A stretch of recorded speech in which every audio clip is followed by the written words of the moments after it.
But now we learn one of what I feel after studying this ayah, one of the most misused, and I would even argue abused ayat of the Quran in the name of our deen. When it comes to people's feelings and sentiments. When you're entitled to feel sad. If there's something bad that happened to you many years ago, many months ago, ages ago, and you keep remembering it and it overwhelms you, you're not wrong. You should seek help for it, but it's not wrong that it hurts you still. Yaqub alayhi salam is entitled to his grief. He's entitled to cry out. But when they complain to him like this and they yell at him like this, what does it mean? Sometimes people are in these tragic situations, but the loved ones around them or the family around them is not very sensitive. They don't want to hear it. They have no one to talk to. We're actually now kind of learning why has he been holding it in all these years? Because he had nobody to talk to. One time he opens his mouth and they snap. They don't give him a chance to speak.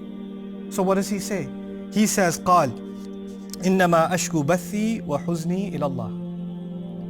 I am only complaining about the things that I'm letting out of my heart. Bath actually means to spread, like وَبَثَّ فِيهَا. Min kulli dabbatin, Allah says. When He spread on the land all kinds of creatures. Bath is tafriq aslan, it's to spread something out. But it's used in conversation to describe something you're holding in your heart and now you're spreading it out, you're letting it go.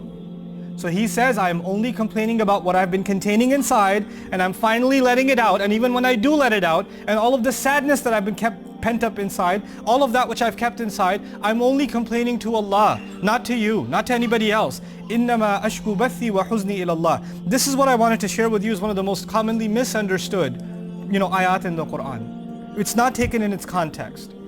When somebody says, I'm having this problem or that problem, people say, Akhi, complain to Allah, don't talk to me.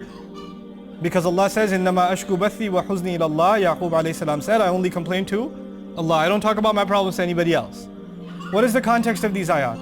In these ayat, he doesn't talk to his family because his family is not what? Supportive. He doesn't have anybody to talk to. He doesn't have anybody to share his grief with. That is when he turns to his family. He says, I'm only complaining about my grief and I'm letting out my feelings and I'm only expressing my sadness to Allah. What he's essentially saying is, I have no one in my family that I can complain to. I have no one in my family that will understand my feelings. So the only one even when I do cry out, I have only Allah to cry out to. Even Rasulullah sallallahu alaihi wasallam, when he had a problem in his married life, he sought outside counsel. He sought help from the outside.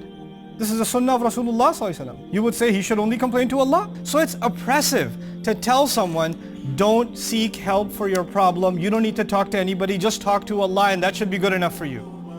That is not good advice.